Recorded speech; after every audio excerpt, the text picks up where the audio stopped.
Bom, vamos direto ao ponto. Na nossa análise de hoje, a ideia é destrinchar um documento que é uma verdadeira virada de chave na relação entre os planos de saúde e os pacientes aqui no Brasil. A gente está falando da Resolução Normativa número 623 da ANS, a Agência Nacional de Saúde Suplementar.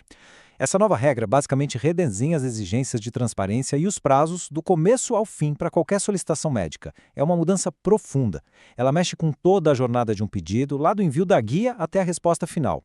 E entender como essa estrutura funciona agora é o melhor caminho para a gente ter clareza sobre os novos direitos que estão garantidos em lei. E aí, todo mundo que já precisou de um procedimento médico sabe muito bem o tamanho da ansiedade que é ficar esperando. O médico pede aquele exame importante, a solicitação é enviada e, de repente, silêncio total. Afinal, o que acontece quando a operadora demora para responder? Antigamente, parecia que a gente entrava num verdadeiro buraco negro burocrático, né? Mas a boa notícia é que a nova resolução joga uma luz sobre isso. Ela acaba com a incerteza e estabelece limites super rígidos para essa espera, transformando aquele silêncio num processo com prazos legais muito bem definidos. Então, a nossa pauta de hoje vai seguir certinho o passo a passo de uma solicitação. Primeiro, os prazos das solicitações médicas. Segundo, a transparência durante a espera. Terceiro, as regras para negativas escritas. E, por fim, a reanálise pela ouvidoria. Começando pela primeira etapa da jornada, os prazos das solicitações médicas. É aqui que o relógio começa a contar.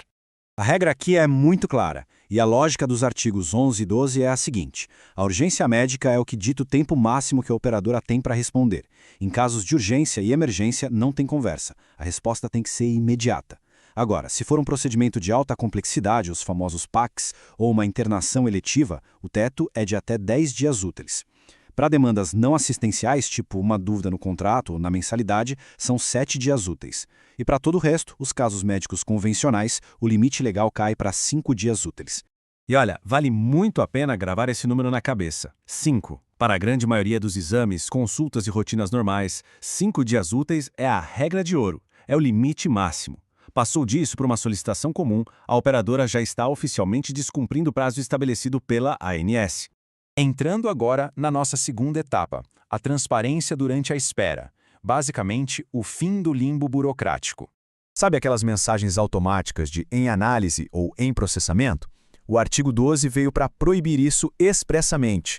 As operadoras agora são obrigadas a entregar informações reais para justificar os prazos. A linguagem tem que ser detalhada, circunstanciada e, acima de tudo, fácil de entender.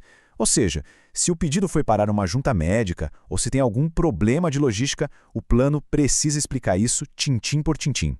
Acabaram as desculpas vazias para ganhar tempo. E tem mais. O artigo 13 garante que ninguém fique no escuro. A gente passa a ter o direito absoluto de consultar o andamento desse pedido a qualquer momento. E o detalhe mais importante, as operadoras têm que disponibilizar esse acompanhamento de forma virtual. Então, pelo celular ou pelo computador, dá para rastrear o status de ponta a ponta com total clareza e sem depender de horas numa central de atendimento. Avançando para o nosso terceiro ponto, as regras para as negativas escritas. O cerco da transparência fecha de vez aqui. Este é, sem dúvida, o momento mais crítico, quando o plano diz não.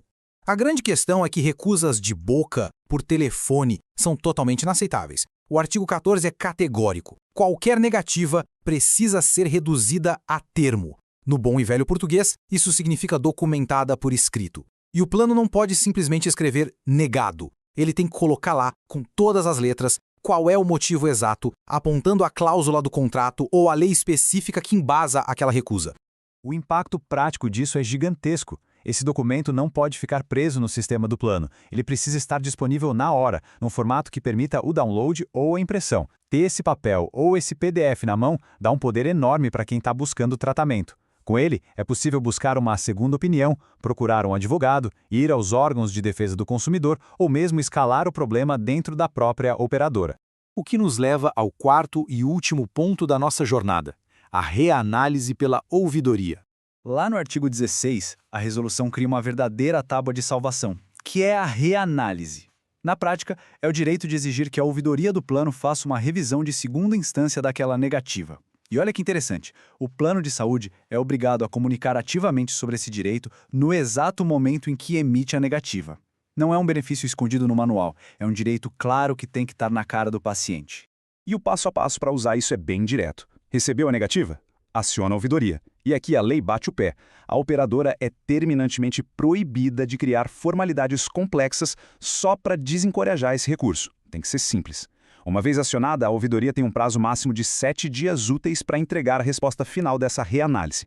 Para deixar isso bem visual, imaginem só um cenário extremo, juntando todos esses números num grande limite máximo de tempo. Digamos que no dia 0 é feito um pedido de alta complexidade. O plano tem até 10 dias úteis para responder. Chega o 10º dia e vem uma negativa. Imediatamente, a ouvidoria é acionada. Ela ganha mais 7 dias úteis. Ou seja, lá no dia 17, o ciclo do pior cenário possível chega ao fim. Uma situação que antes se arrastava por meses, num limbo sem fim, agora tem um teto matemático rígido. E tudo isso deixa a gente com uma grande reflexão. Com o fim do limbo burocrático, com o fim das respostas vazias, com as negativas precisando ser provadas por escrito e com todos esses prazos amarrados, será que os planos de saúde finalmente vão ser forçados a adotar uma cultura de transparência absoluta? A estrutura regulatória para proteger o consumidor agora está aí.